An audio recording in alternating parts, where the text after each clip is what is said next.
E3 didn't happen last year. For obvious reasons, the pandemic put a stop to it. And yeah, it was a big, the absence of E3 was definitely felt last year. And a lot of people were like clamoring for E3 to get canceled.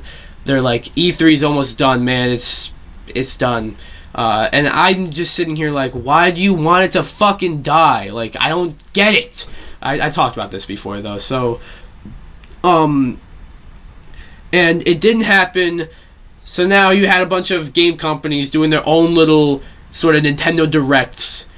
And there wasn't like that 1 week window you had for E3. It was all over the place. It was all over the summer. You got Ubisoft doing like two or three different like of their own little Nintendo Directs, and it was like most of them had like nothing in them. You had like EA doing their EA Play, which they do anyways. You had Sony doing the PS5 showcase, which was pretty good. You had Microsoft doing the Xbox Game Showcase, but it was all over the place. It was just I miss the condensity. Is that a word? Yeah. I miss the condensity of E3. So now they're bringing it back. Yeah. They're bringing back E3.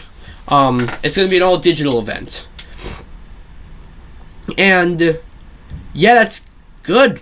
We got E3. It's not going to be a messy summer of random game reveals like last year was without E3. Go. Also, it's gonna be sick because the companies are gonna be like, oh, we need to outdo the other companies. There's gonna be competition. Yeah. It's always cool to see someone step up their game to like look cooler and better. Well, to be quite fair, with E3, it was always like every company had their announcements planned in advance before they saw the other company's announcements. So, but you still know that they're making the announcements. You gotta like try to do awesome. Yeah. Yeah. Last year it was just like, okay, we'll reveal this when we want to. We'll have this presentation. Looking at Ubisoft, we'll have this presentation in July.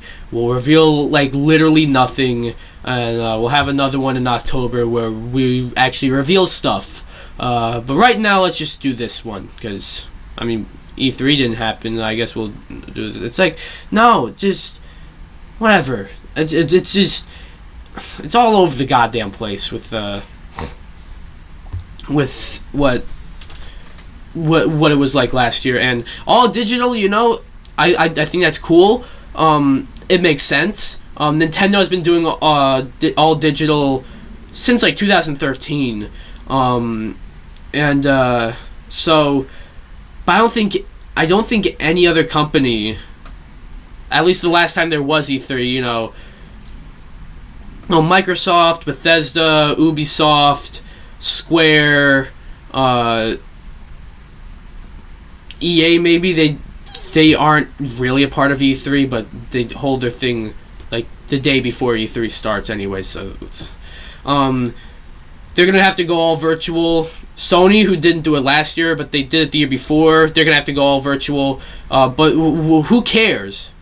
It's still gonna be just if you're watching, unless you had plans to go to E3, you're gonna get the same out of watching it digitally as you would anyways. So I think this is cool. I'm happy E3 is back. There's E3 season is just a joy to just follow, if you know what I mean. It's great. And I'm happy it's back. The absence was sorely felt last year. Malo, any final thoughts? Yeah, I think this is just gonna be like really cool. There's gonna be a lot of I don't know what the word is, more competition, maybe some cooler announcements, cooler presentations. Everyone's thinking to like to outdo each other, so maybe we'll see like who has the best stuff. There's gonna be a lot of cool stuff revealed and stuff, and we're gonna be able to like have a schedule. You know, like oh, this is this day, this is this day, and it's gonna be a week or so of epicness. Yeah. And I'm really excited.